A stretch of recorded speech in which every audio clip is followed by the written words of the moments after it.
Hi నమస్తే. నేను మీ సునీల్ కుమార్ గాజుల. పొద్దున తాగేది రాత్రికి తాగితే నిద్ర రాదు. రాత్రి తాగేది పొద్దున తాగితే లేవలేము.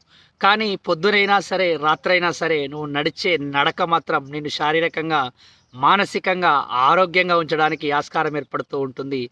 ఎల్లప్పుడూ నడుస్తూ ఉండు. వీలైనప్పుడు నడుస్తూ ఉండు. ఎప్పుడైనా నడుస్తూ ఉండు. ఎక్కడైనా నడుస్తూ ఉండు. ఎలా అయినా నడుస్తూ ఉండు. ఎందుకు అనంటే నువ్వు నడిచే నడక ద్వారా నీ జీవితంలో చాలా అద్భుతమైన మార్పులు జరగడానికి ఆస్కారం ఏర్పడుతూ ఉంటుంది. నీ యొక్క మెమరీ పవర్ పెరుగుతూ ఉంటుంది. నీ యొక్క క్రియేటివిటీ పెరుగుతూ ఉంటుంది. నీ యొక్క కాన్ఫిడెన్స్ లెవెల్స్ పెరుగుతూ ఉంటాయి. ఒత్తిడిలో ఉందా? నడుస్తూ ఉండు. ఆనందంగా ఉన్నావా? నడుస్తూ ఉండు. బాధలో ఉన్నావా?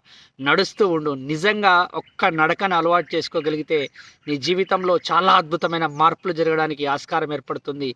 ఈరోజు డాక్టర్లు చెప్తున్నారు కూడా అదే. శారీరక ఆరోగ్యం అనేది చాలా ప్రముఖ పాత్ర పోషిస్తుంది అని. కాబట్టి నడు.